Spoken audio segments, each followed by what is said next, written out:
मी बाळासाहेब मधू तुमचं मराठवाडा पॅटर्नमध्ये स्वागत आहे।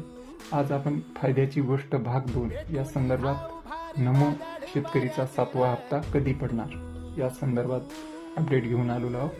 तर 7व्या हप्त्यासाठी शासनाने 1932.72 कोटीला मंजुरी दिलेली आहे आणि ती लवकरात लवकर म्हणजे 10 सप्टेंबर या महिन्यात सप्टेंबर महिन्यात 10 तारखेपर्यंत शेतकऱ्याच्या डीबीटीद्वारे पडून जातील।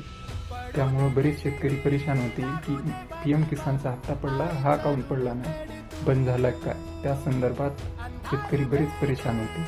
त्यामुळे सर्वांना महत्त्वाची ही अपडेट आहे आणि ही अशाच अपडेटसाठी आपल्या मराठवाडा पॅटर्नला फॉलो सबस्क्राईब करायला विसरू नका।